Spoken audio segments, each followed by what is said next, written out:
Salut les terrestres extra, c'est Jean de JM Dessin et je vous souhaite la bienvenue sur ma chaîne YouTube. Le tuto qui va suivre est composé de plusieurs petits exercices qui vous aideront à réaliser vos dessins avec des pastels secs.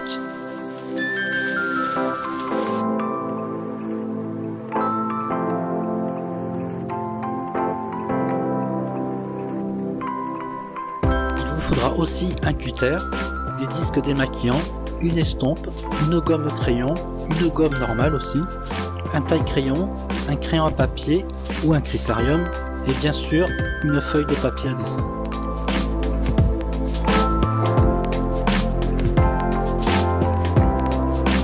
Divisez votre feuille A4 en deux parties égales, puis coupez-la en deux.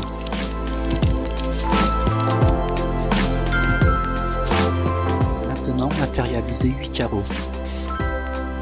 Il faut savoir que dans le monde du pastel sec, il y a deux genres de pastel sec. Alors il y a le dur, que l'on reconnaît sous forme de bâtonnet, et le tendre, que l'on reconnaît sous forme de craie. Alors les deux sont complémentaires, hein. Mais par contre le pastel tendre a un pouvoir couvrant qui est supérieur au pastel dur. Donc moi de temps en temps, des fois je commence par le pastel dur et après je passe le pastel sec tendre par-dessus.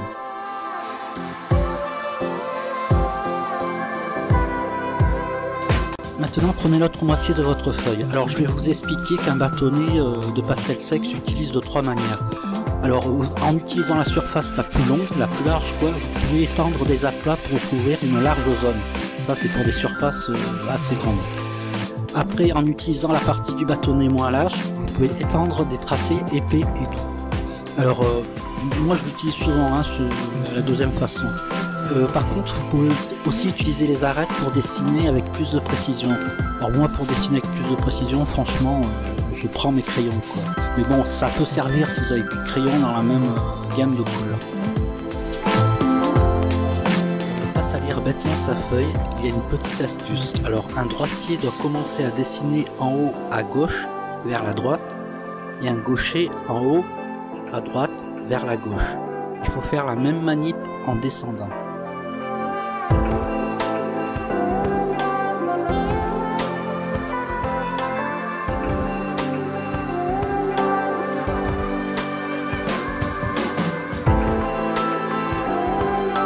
Prenez un bâtonnet au hasard, moi j'ai pris le bleu, hein, ça peut être un vert, un rouge, un orange, cela n'a pas d'importance. Par contre, grâce à votre cutter, vous allez gratter dessus, sur le bâtonnet et faire tomber de la poudre. Puis ensuite, avec votre doigt, n'oubliez pas de faire des mouvements de façon circulaire, hein, pas de droite à gauche ni de haut en bas. Hein, et vous étalez justement cette poudre sur cette première case. Alors elle peut être à gauche ou à droite, moi je suis droitier donc je commence par la gauche comme j'ai expliqué. Mais si vous êtes gaucher, commencez par le côté droit, parce qu'après on va remplir les autres cases et ça peut... Je le répéterai jamais assez, il n'y a pas plus salissant que de la poudre.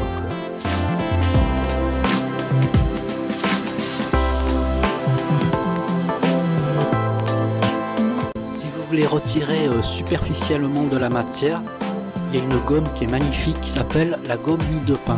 Alors en fait le principe c'est que ça gomme pas vraiment, c'est que ça retient le pigment, ça colle le pigment.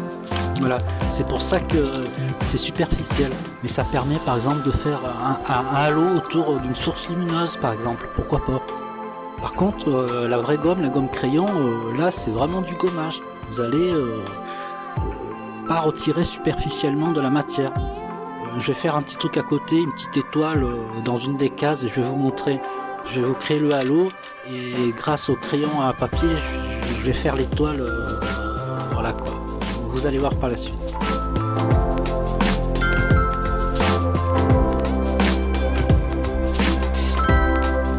Si vous étalez de la poudre avec votre doigt, je vous conseille vivement d'utiliser une feuille lisse. N'utilisez pas une feuille râpeuse parce que ça va vous niquer le doigt. Grave. Alors s'il reste des résidus de poudre sur votre feuille, le moyen le plus simple de l'enlever, de l'expulser, en fait faut pas le faire avec la main, faut juste souffler dessus et c'est tout.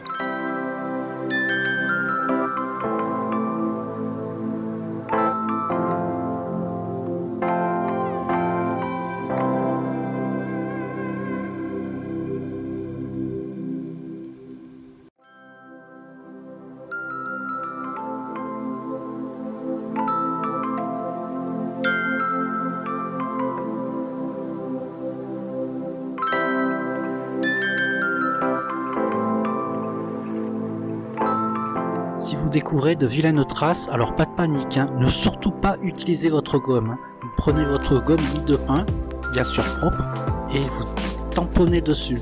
Donc ça va coller la poudre qui s'est déposée sur une zone blanche que voilà, vous voulez pas que ça soit là. Et c'est la meilleure façon d'enlever les mauvaises traces. Le problème d'une couleur foncée, c'est qu'en fait elle va salir la couleur qui est plus claire. Alors là, vous voyez, le blanc, il n'est pas comme je voudrais. Je veux le cœur de l'étoile soit un peu plus blanc. Mais c'est pas possible, c'est physique. Donc il y a une petite astuce, c'est vaporiser un fixatif. Attendre, je sais pas, vous sortez votre chien, ou vous baladez un petit peu et vous rentrez. Il faut laisser reposer. Et après, vous pouvez repasser une couche de blanc.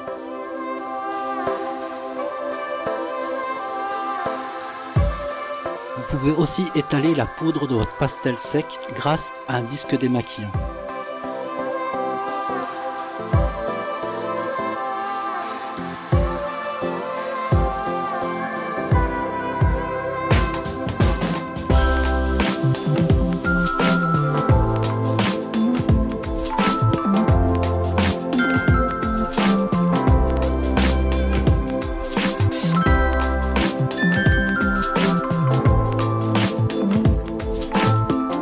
Faire des mélanges de couleurs avec du pastel sec, dur ou tendre? Alors la réponse est oui et la réponse est non. En fait, tout va dépendre de la technique utilisée.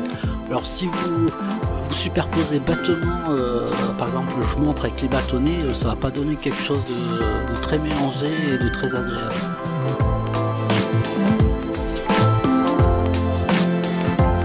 Par contre, si vous étalez avec un doigt ou avec, j'en sais rien, un coton-tige ou un disque démaquillant, là vous allez commencer à faire quelque chose mais de très intéressant, quoi.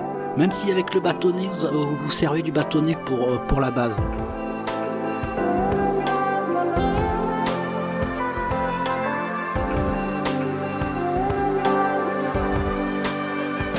Par contre, moi je trouve que c'est pour un fond, je préfère utiliser le grattage.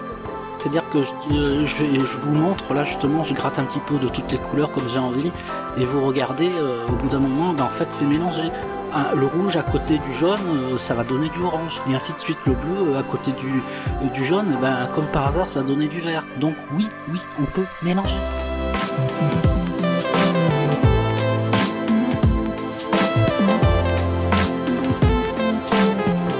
Félicitations, vous comprenez de mieux en mieux les réactions de votre pastel sec.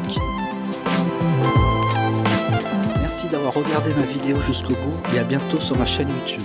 N'oublie pas de me liker et de me laisser un commentaire si tu veux que je te réponde. A plus et Terrestre Extra pour un autre tuto sympa et utile. N'oubliez pas que les sujets sont en vous et autour de vous, donc sortez et allez respirer les oiseaux.